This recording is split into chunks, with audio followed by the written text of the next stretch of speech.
ये दुनिया अनेकों विचित्र चीजों से भरी हुई है।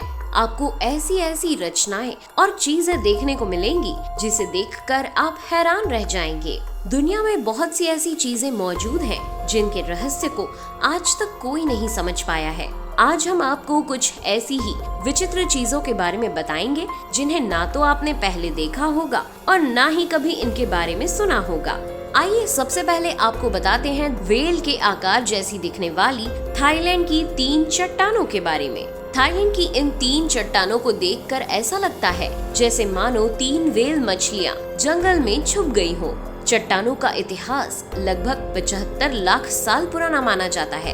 ये चट्टानें इतनी चिकनी और गोल हैं कि देखने में बिल्कुल असाधारण लगती हैं। इनका रहस्य आज तक कोई नहीं जान पाया है कि ये चट्टानें यहाँ कैसे आई होंगी। हालांकि कुछ वैज्ञानिकों का मानना है कि ये सदियों पुराने जीवाश्म हो सकते हैं और कुछ का मानना है कि सालों पुराना होने के कारण हवा, बारिश आदि के कारण इन चट्टानों का आकार ऐसा हो गया होगा। आइए अब आपको एक अनोखे समुद्री जीव के बारे में बताते हैं। एक बिना हड्डियों वाला ऐसा जीव जिसके शरीर में 95% केवल पानी होता है। ये सबसे जहरीले समुद्री जीवों में से एक है, जिसकी ऑस्ट्रेलिया और इंडो पैसिफिक समुद्र में पाई जाने वाली एक प्रजाति इतनी जहरीली होती है कि अगर ये इंसान को डंक मार दे तो वो चंद मिनटों में मर सकता है। साल 1991 में 2000 से ज्यादा जेलीफिश को अंतरिक्ष में उन पर होने वाले असर को देखने के लिए भेजा गया था। अंतरिक्ष में जाने के बाद इन 2000 जेलीफिश ने 60,000 से भी ज्यादा जेलीफिश पैदा किए। लेकिन हैरान करने वाली बात ये है कि अंतरिक्ष में पैदा हुई जेलीफिश धरती पर सरवाइव नहीं कर पाई। जेलीफिश की एक प्रजाति ऐसी भी है जो कभी नहीं मरती। ट्यूरिटॉप्सिस डॉर्नी नामक ये प्रजाति जब बुजुर्ग हो जाती है तो समुद्र की सतह से चिपक जाती है और कुछ सालों बाद जेनेटिकली खुद को एक युवा जेलीफिश के रूप में जीवित कर लेती है। ऐसा माना जाता है कि ये जीव डायनासोर से भी पुराना है और आज तक धरती पर मौजूद है।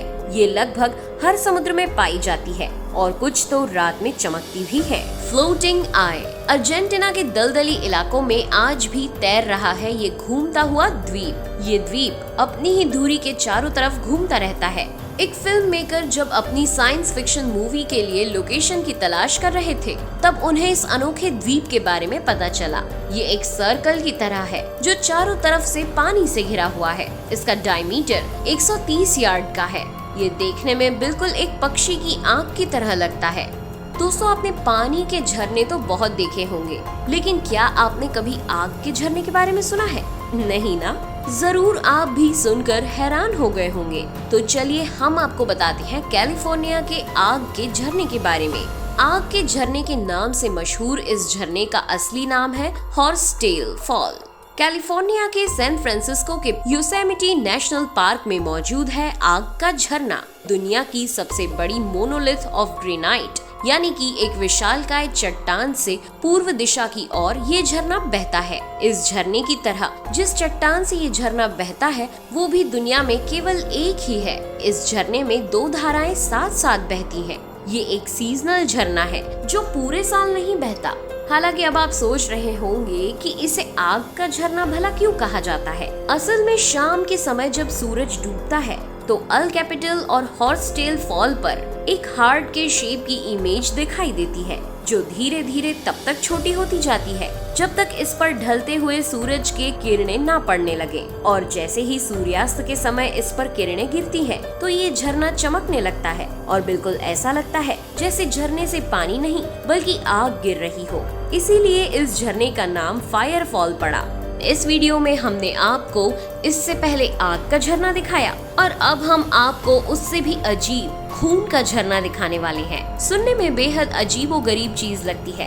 अंटार्कटिका की बर्फीली पहाड़ियों के बीच बहता है ये खून का झरना। अंटार्कटिका का टेलर ग्लेशियर। इस ग्लेशियर में एक झरने में खून के रंग जैसा लाल पानी बहता है। वैज्ञानिकों ने बहुत रिसर्च की लेकिन आज तक इसके पीछे का रहस्य नहीं जान पाए। ये खून का झरना सदियों से बह रहा है। अंटार्कटिका का तापमान माइनस में रहता है लेकिन फिर भी ये झरना कभी भी जमता नहीं है, हमेशा बहता रहता है। इसे सबसे पहले 1911 में ऑस्ट्रेलिया के जियोलॉजिस्ट ग्रिफिथ टेलर ने यहाँ आकर देखा था। पहले उन्हें लगा कि पानी का ये लाल रंग माइक्रोस्कोपिक एक लाल शैवाल की वजह से है, लेकिन 2003 में इसे गलत साबित कर दिया गया। नई रिसर्च के अनुसार पानी में आयरन ऑक्साइड की मात्रा ज्यादा होने के कारण इस पानी का रंग लाल बताया गया। आयरन ऑक्साइड हवा के संपर्क में आकर पानी को लाल कर देता है। कुछ वैज्ञानिकों का मानना है बर्फ के नीचे लौह तत्व अधिक मात्रा में होने के कारण पानी का रंग लाल हो जाता है। हालांकि अभी तक इसकी पूरी सच्चाई कोई नहीं जानता। अब आपको लिए चलते हैं एक और रहस्य के पास, योनागुनी मॉन्यूमेंट। जापान के योनागुनी के दक्षिणी तट के पास पानी के नीचे मिला ये स्मारक आज तक सभी के लिए एक रहस्य बना हुआ है। ये प्रकृति की संरचना है या इसे किसी इंसान ने बनाया है, ये आज तक कोई नहीं जान पाया।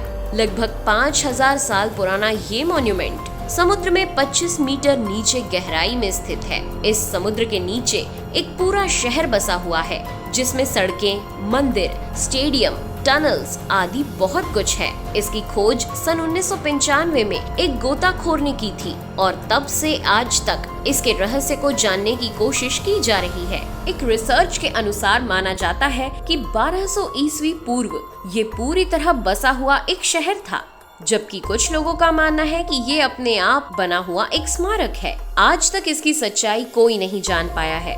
Ice flower. आइए आज हम आपको बर्फ से बने अनोखे फूलों के बारे में बताएंगे, जो आपने पहले कभी नहीं देखे होंगे। हम यहाँ पर सामान्य बर्फ या बर्फ से बनाई गई कलाकृतियों की बात नहीं कर रहे हैं, बल्कि हम नेचुरली फूलों के आकार में बनी आइस इमेजेस की बात कर रहे हैं। ऐसा अनुमान लगाया जाता है कि बर्फीली जगहों पर जब तापमान बढ़ने के कारण बर्फ पिघलती है और फिर ठंडी हवाओं के कारण ये पिघली हुई बर्फ वापस जम जाती है, तो विभिन्न फैंसी क्रिस्टल सी आकृतियाँ बन जाती हैं।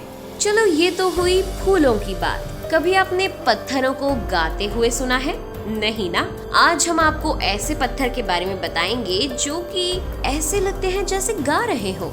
Ringing stone. अभी तक हमने केवल इंसानों को ही संगीत सुनाते हुए देखा है, लेकिन इस दुनिया में ऐसी भी चट्टानें हैं जिनसे अगर कुछ टकराए तो ऐसा लगता है जैसे उनमें से बेल जैसी आवाजें आ रही हैं। पेंसिल्वेनिया में मौजूद ये चट्टानें अपने संगीत से सारी दुनिया को हैरान कर रही हैं।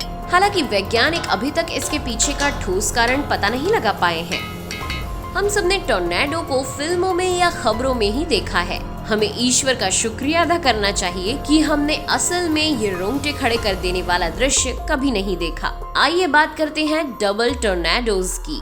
2014 में अमेरिका में मची वो तबाही जिसे कोई सोचना भी नहीं चाहता। टोर्नेडोज का मतलब होता है बवंडर, यानी बहुत तेज घुमावदार हवा का तूफान। एक बवंडर ही सब कुछ तहस नहस कर देता है, तो सोचे अमेरिका के लोगों का क्या हाल हुआ होगा जब उन्होंने एक साथ दो बवंडरों को देखा होगा। दो शक्तिशाली बवंडर आपस में केवल 1.2 मील दूर थे। इस भयानक प्राकृतिक आपदा ने कितने लोगों के बसे बसाए घरों को उजाड़ दिया। 70% से ज्यादा घर तबाह हो गए थे। हालांकि वैज्ञानिक ना तो इसका पहले पता लगा पाए और ना ही इसे रोक पाए।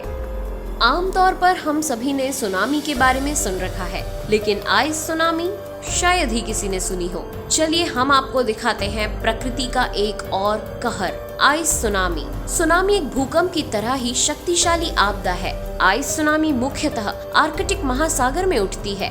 बर्फीले क्षेत्रों में जब तापमान तेजी से बढ़ जाता है, तब बर्फ पिघलनी शुरू होती है और फिर तेज हवाओं के कारण बर्फ के कण तेजी से उठते हैं और समुद्र तट के पास बर्फ का ढेर जमा हो जाता है। ये बर्फीला तूफान ऐसा बवंडर मचाता है कि कुछ भी देखना और समझना मुश्किल हो जाता है।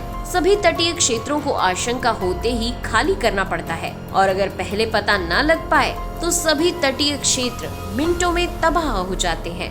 उम्मीद है आपको आज का ये वीडियो जरूर पसंद आया होगा। अगर आपको वीडियो पसंद आया हो तो इसे लाइक करके अपने दोस्तों के साथ शेयर कर दीजिए। फिर मिलेंगे अगले वीडियो में नए टॉपिक के साथ। नेहा आगरकर को दे आज्ञा। नमस्कार।